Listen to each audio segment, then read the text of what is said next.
சுதந்திரமான பிளைன்ஃபீல்ட் கிறிஸ்தவ அறிவியல் தேவாலயத்திலிருந்து வாராந்திர பைபிள் பாடத்தை நீங்கள் கேட்கிறீர்கள். அது அமெரிக்காவின் பிளைன்ஃபீல்ட், நியூ ஜெர்சியில் அமைந்துள்ளது. மேலும் தகவலுக்கு எங்கள் வலைத்தளத்தை பார்வையிடவும். www.plainfieldcs.com. இது பாடம் ஞாயிற்றுக்கிழமை ஜூன் 26, 2026. தலைப்பு: உண்மை. கோல்டன் உரை. எபிரேயர்.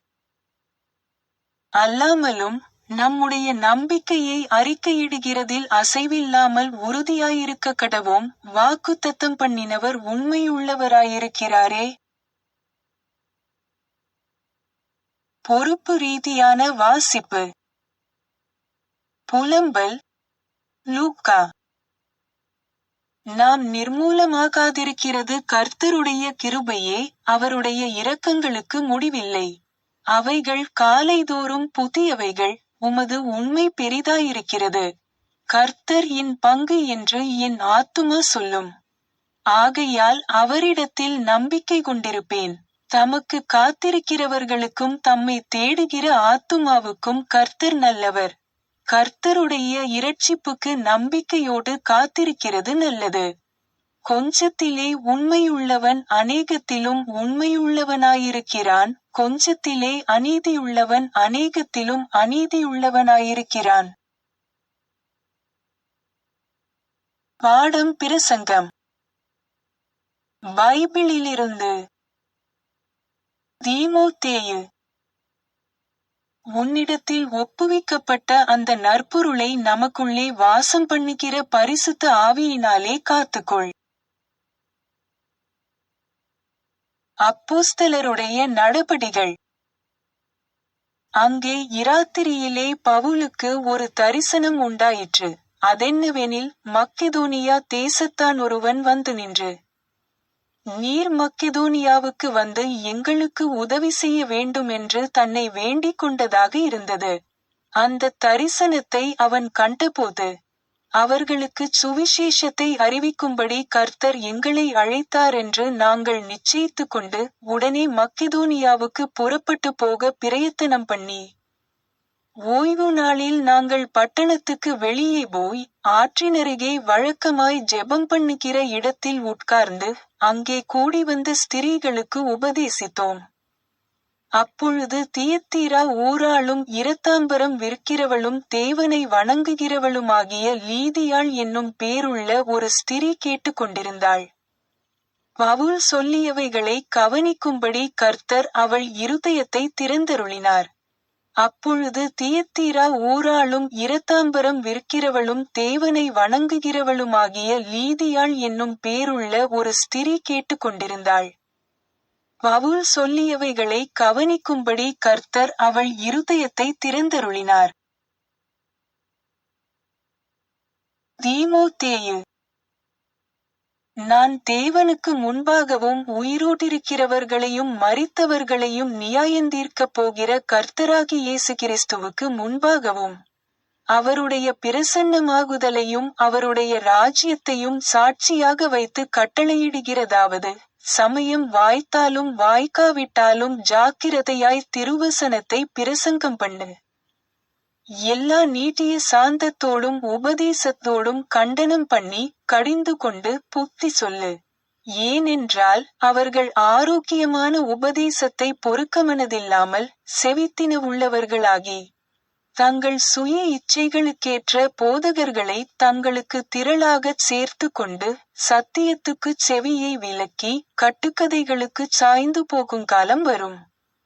நீயோ எல்லாவற்றிலும் மனத்தெளிவுள்ளவனாயிரு. தீங்கனுபவி, சுவிசேஷகனுடைய வேலையைச் செய், உன் ஊழியத்தை நிறைவேற்று. நல்ல போராட்டத்தை போராடினேன், ஓட்டத்தை முடித்தேன், விசுவாசத்தை காத்துக்கொண்டேன். இது முதல் நீதியின் கிரீடம் எனக்காக வைக்கப்பட்டிருக்கிறது. நீதியுள்ள நியாயாதிபதியாகிய கர்த்தர் அந்நாளிலே அதை எனக்கு தந்தருளுவார். எனக்கு மாத்திரமல்ல, அவர் பிரசன்னமாகுதலை விரும்பும் யாவருக்கும் அதை தந்தருளுவார். மத்தேயு. இயேசு அவர்களிடம் கூறினார். மத்தேயு. அன்றியும் பரலோகராஜ்யம் புறத்தேசத்துக்குப் பிரயாணமாய் போகிற ஒரு மனுஷன் தன் ஊழியக்காரரை அழைத்து தன் ஆஸ்தியை அவர்கள் வசமாய் ஒப்புக் கொடுத்தது போல் இருக்கிறது. அவனவனுடைய திறமைக்குத்தக்கதாக ஒருவனிடத்தில் 5 தாலந்தும், ஒருவனிடத்தில் 2 தாலந்தும், ஒருவனிடத்தில் 1 தாலந்தும் கொடுத்து உடனே பிரயாணப்பட்டு போனான். வெகுகாலமான பின்பு அந்த ஊழியக்காரருடைய எஜமான் திரும்பி வந்து அவர்களிடத்தில் கணக்கு கேட்டான். அப்பொழுது 5 தாலந்தை வாங்கினவன் வேறு 5 தாலந்தை கொண்டு வந்து, ஆண்டவனே, 5 தாலந்தை என்னிடத்தில் ஒப்புவித்தீரே, அவைகளைக் கொண்டு இதோ வேறு 5 தாலந்தைச் சம்பாதித்தேன் என்றான். அவனுடைய எஜமான் அவனை நோக்கி, நல்லது, உத்தமமும் உண்மையுமான ஊழியக்காரனே, கொஞ்சத்திலே உண்மையாயிருந்தாய், அநேகத்தின் மேல் உன்னை அதிகாரியாக வைப்பேன். உன் எஜமானுடைய சந்தோஷத்திற்குள் பிரவேசி என்றான். 2 தாலந்தை வாங்கினவனும் வந்து, ஆண்டவனே, 2 தாலந்தை என்னிடத்தில் ஒப்புவித்தீரே, அவைகளைக் கொண்டு இதோ வேறு 2 தாலந்தைச் சம்பாதித்தேன் என்றான். அவனுடைய எஜமான் அவனை நோக்கி, நல்லது, உத்தமமும் உண்மையும் உள்ள ஊழியக்காரனே, கொஞ்சத்திலே உண்மையாயிருந்தாய், அநேகத்தின் மேல் உன்னை அதிகாரியாக வைப்பேன். உன் எஜமானுடைய சந்தோஷத்திற்குள் பிரவேசி என்றான். 1 தாலந்தை வாங்கினவன் வந்து, ஆண்டவனே, நீர் விதைக்காத இடத்தில் அறுக்கிறவரும் தெளிக்காத இடத்தில் சேர்க்கிறவருமான கடின இருதயமுள்ள மனுஷன் என்று அறிவேன். ஆகையால் நான் பயந்து போய் உமது தாலந்தை நிலத்தில் புதைத்து வைத்தேன், இதோ உம்முடையதை வாங்கிக் கொள்ளும் என்றான். அவனுடைய எஜமான் பிரதியுத்தரமாக, பொல்லாதவனும் சோம்பனுமான ஊழியக்காரனே, நான் விதைக்காத இடத்தில் அறுக்கிறவனென்றும் தெளிக்காத இடத்தில் சேர்க்கிறவனென்றும் அறிந்திருந்தாயே. அவனிடத்திலிருக்கிற தாலந்தை எடுத்து 10 தாலந்துள்ளவனுக்கு கொடுங்கள்.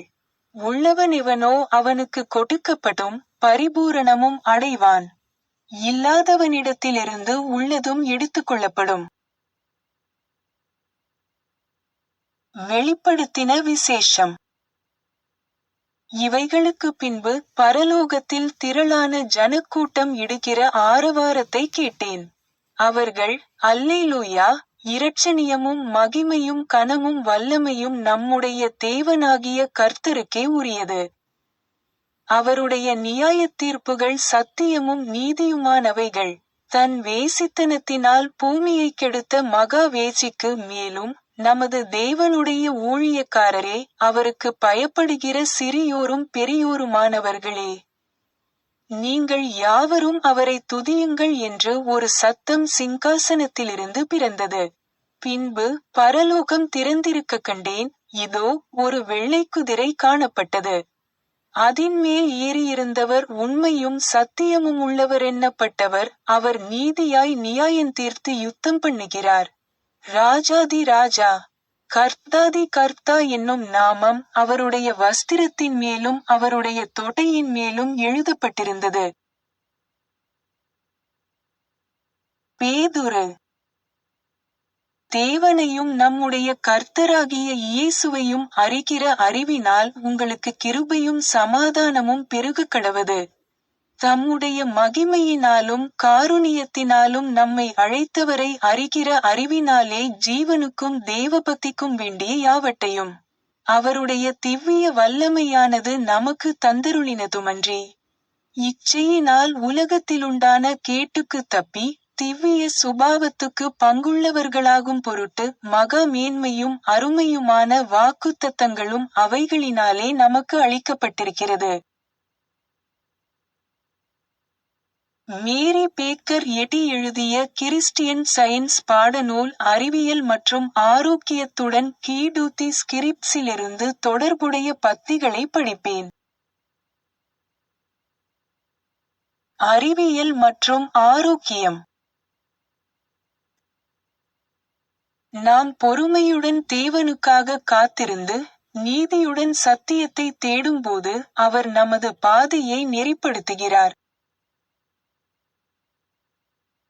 பாவம், நோய் மற்றும் மரணம் ஆகியவற்றின் அழிவின் மூலம் நடைமுறைப்படுத்தப்பட்டு நிரூபிக்கப்படும் சத்தியமே, இதுவரை பிரசங்கிக்கப்பட்ட பிரசங்கங்களிலேயே மிகச் சிறந்ததாகும்.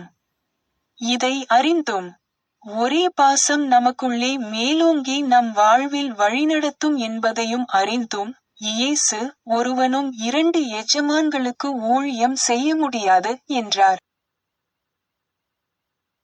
பொய்யான அஸ்திவாரங்களின் மீது நம்மால் பாதுகாப்பாக கட்ட முடியாது. சத்தியம் ஒரு புதிய சிருஷ்டியை உருவாக்குகிறது, அதில் பழையவைகள் நீங்கி எல்லாமே புதிதாகின்றன. ஆசைகள், சுயநலம், பொய்ப்பசிகள், வெறுப்பு, பயம், அனைத்து சிற்றின்பங்களும் ஆன்மீகத்திற்கு அடிபணிகின்றன. அப்போது இருப்பின் மிகுதியான நிறைவானது நன்மையாகிய கடவுளின் பக்கத்தில் இருக்கிறது. குணமளித்தலின் தெய்வீக கோட்பாடு, சத்தியத்தை உண்மையாக தேடும் எந்தவொருவரின் தனிப்பட்ட அனுபவத்திலும் நிரூபிக்கப்பட்டுள்ளது. அதன் நோக்கம் நல்லது. மேலும் அதன் நடைமுறை மற்ற எந்தவொரு சுகாதார முறையை காட்டிலும் பாதுகாப்பானதும் அதிக சக்தி வாய்ந்ததுமாகும். பாரபட்சமற்ற கிறிஸ்தவ சிந்தனையே சத்தியத்தால் விரைவில் ஈர்க்கப்பட்டு, அதில் உறுதியாகிறது.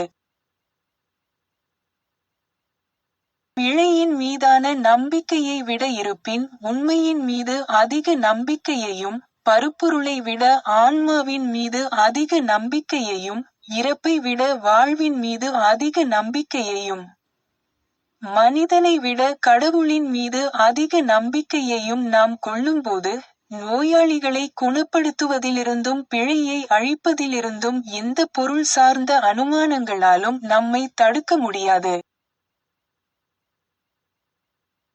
கிறிஸ்துவின் குணமாக்குதலின் எல்லையற்ற சத்தியம், ஒரு அமைதியான, மெல்லிய குரல் வழியாக, மௌனமான வார்த்தைகள் மற்றும் தெய்வீக அபிஷேகம் மூலம் இந்த யுகத்திற்கு வந்துள்ளது. இவை கிறிஸ்தவத்தின் நன்மை பயக்கும் விளைவுகளை துரிதப்படுத்தி அதிகரிக்கின்றன. எனது நம்பிக்கையின் நிறைவைக் காண நான் ஏங்குகிறேன், அதாவது இந்த ஒளிமயமான பாதையில் மாணவர்களின் உயர்வான சாதனைகளை காண விரும்புகிறேன்.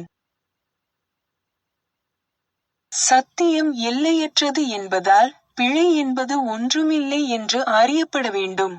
சத்தியம் நன்மையில் சர்வவல்லமை வாய்ந்தது என்பதால், சத்தியத்தின் எதிர்நிலையான பிழைக்கு எந்த சக்தியும் இல்லை.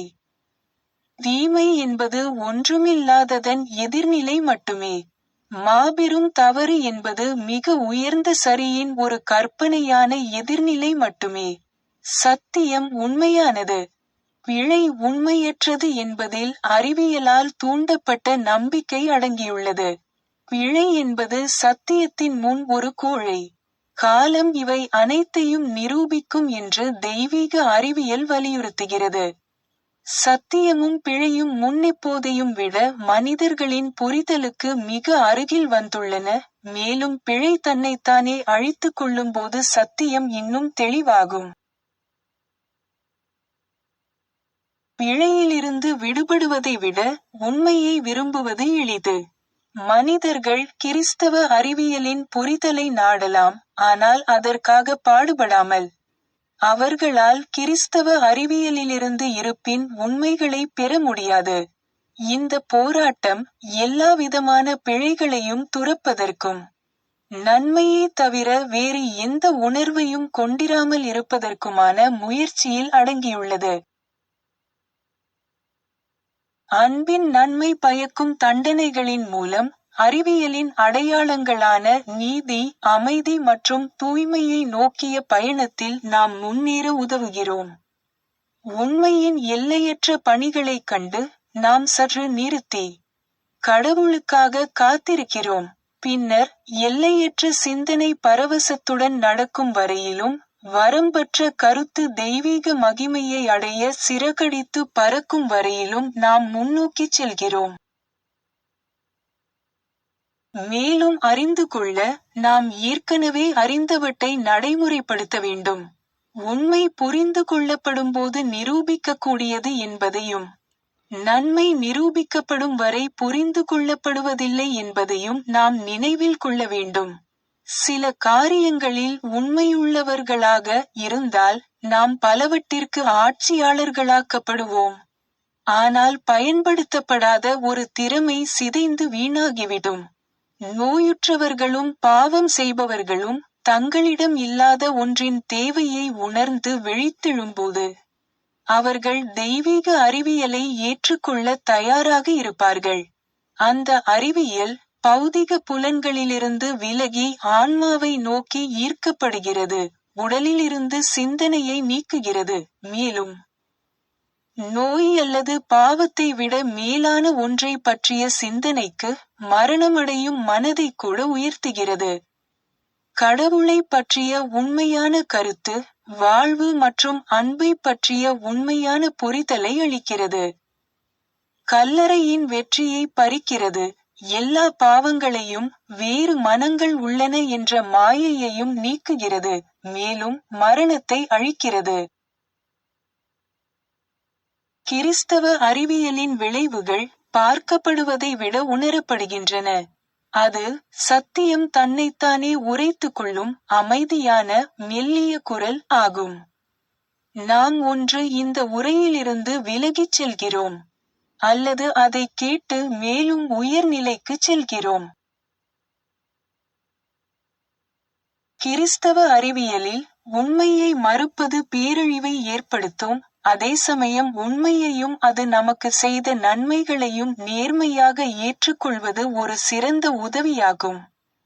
கர்வம், மூடநம்பிக்கை அல்லது வேறு ஏதேனும் தவறு பெற்ற நன்மைகளை நேர்மையாக ஏற்றுக்கொள்வதை தடுத்தால் அது நோயாளிகளின் குணமடைவதற்கும் மாணவர்களின் வெற்றிக்கும் ஒரு தடையாக அமையும். ஒரு மாணவன் சத்தியத்தின் போதனைகளை பகுதியளவு மட்டுமே கடைபிடித்து தனது ஆர்வங்களை இறைவனுக்கும் செல்வத்திற்கும் இடையில் பிரித்து சத்தியத்திற்கு பதிலாக தனது சொந்த கருத்துக்களை புகுத்தினாள். அவன் விதைத்த தவறையே தவிர்க்க முடியாமல் அறுப்பான். கிறிஸ்தவ விஞ்ஞானத்தின் குணமாக்குதலை நிரூபிக்க விரும்பும் எவரும் அதன் விதிகளை கண்டிப்பாக பின்பற்ற வேண்டும். ஒவ்வொரு கூற்றையும் கவனத்தில் கொள்ள வேண்டும், மேலும் வகுக்கப்பட்ட அடிப்படைகளிலிருந்து முன்னேற வேண்டும். வழி காட்டப்படும்போது இந்த பணியில் கடினமானதோ அல்லது சிரமமானதோ எதுவும் இல்லை, ஆனால் சுய மறுப்பு, நேர்மை, கிறிஸ்தவம் மற்றும் விடாமுயற்சி மட்டுமே பரிசை வென்றெடுக்கும். வாழ்க்கையின் ஒவ்வொரு துறையிலும் அவை வழக்கமாக வெல்வதைப் போலவே. பிழைக்கு எதிரான நமது போரில் சத்தியத்திற்காகவோ அல்லது கிறிஸ்துவுக்காகவோ அனைத்தையும் துறக்கும் சுயதியாகம் என்பது கிறிஸ்தவ விஞ்ஞானத்தில் ஒரு விதியாகும். இந்த விதி கடவுளை தெய்வீக கொள்கையாகவும், தந்தையால் பிரதிநிதித்துவப்படுத்தப்படும் உயிராகவும், மகனால் பிரதிநிதித்துவப்படுத்தப்படும் உண்மையாகவும், தாயால் பிரதிநிதித்துவப்படுத்தப்படும் அன்பாகவும் தெய்வீக கொள்கையாக தெளிவாக விளக்குகிறது. ஒவ்வொரு மனிதனும் இம்மையிலோ அல்லது மறுமையிலோ ஏதோ ஒரு காலகட்டத்தில் கடவுளுக்கு எதிரான ஒரு சக்தியின் மீதான தனது மரண நம்பிக்கையுடன் போராடி அதை வெல்ல வேண்டும். நீ சில காரியங்களில் உண்மையாய் இருந்தாய், நான் உன்னை அநேக காரியங்களுக்கு அதிபதியாக்குவேன் என்ற திருமறை வசனம் நாம் சத்தியத்தின் மேன்மையை உணரும்போது அட்சரார்த்தமாக நிறைவேறுகிறது. அந்த உணர்வினால் பிழையின் சூனியத்தன்மை காணப்படுகிறது. உங்கள் அன்றாட வாழ்க்கையிலும் உரையாடலிலும் சத்தியம் பிழையை வெல்கிறது என்றால், நீங்கள் இறுதியாக நான் ஒரு நல்ல போராட்டத்தை போராடினேன், நான் விசுவாசத்தை காத்துக்கொண்டேன் என்று சொல்ல முடியும். ஏனென்றால் நீங்கள் ஒரு சிறந்த மனிதராக இருக்கிறீர்கள். சத்தியத்துடனும் அன்புடனும் ஒன்றிணைவதில் நமது பங்கை பெறுவதே இதுவாகும். சீடன் ஆன்மீக ரீதியாக முன்னேறுகிறான் என்றால் அவன் உள்ளே பிரவேசிக்க பிரயாசப்படுகிறான். அவன் தொடர்ந்து உலக புலன்களிலிருந்து விலகி ஆவியின் அழியாத காரியங்களை நோக்கி பார்க்கிறான்.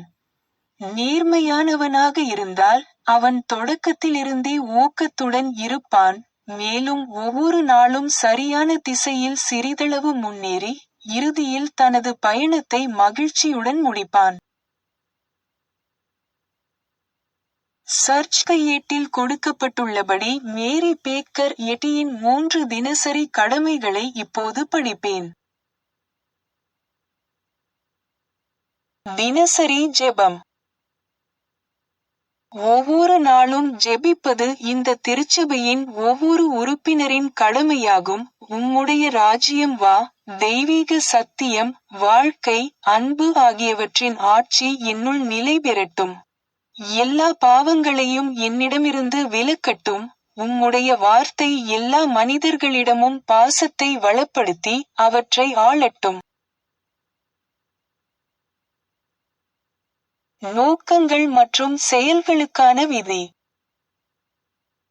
தி மதர் சர்ச்சின் உறுப்பினர்களின் நோக்கங்கள் அல்லது செயல்களை விரோதமோ அல்லது தனிப்பட்ட இணைப்போ தூண்டக்கூடாது. அறிவியலில் தெய்வீக அன்பு மட்டுமே மனிதனை ஆளுகிறது. ஒரு கிறிஸ்தவ விஞ்ஞானி அன்பின் இனிமையான வசதிகளையும் பாவத்தை கண்டிப்பதிலும் உண்மையான சகோதரத்துவம், தொண்டு, மன்னிப்பு ஆகியவற்றிலும் பிரதிபலிக்கிறார். இந்த திருச்சபையின் உறுப்பினர்கள் தினந்தோறும் கவனித்து எல்லா தீமைகளிலிருந்தும் தீர்க்கதரிசனம், தீர்ப்பு, கண்டனம், ஆலோசனை, செல்வாக்கு செலுத்துதல் அல்லது தவறாக செல்வாக்கு செலுத்துதல் ஆகியவற்றிலிருந்து விடுவிக்கப்பட வேண்டும். கடமைக்கு விழிப்புணர்வு. ஆக்கிரமிப்பு மனநல ஆலோசனைகளுக்கு எதிராக தினமும் தன்னை தற்காத்துக் கொள்வது இந்த திருச்சபையின் ஒவ்வொரு உறுப்பினரின் கடமையாகும், மேலும் கடவுளுக்கும் அவரது தலைவருக்கும் மனிதகுலத்திற்கும் அவர் செய்ய வேண்டிய கடமையை மறக்கவோ புறக்கணிக்கவோ கூடாது. அவருடைய கிரியைகளால் அவர் நியாயந்தீர்க்கப்படுவார், நியாயப்படுத்தப்படுவார் அல்லது கண்டிக்கப்படுவார்.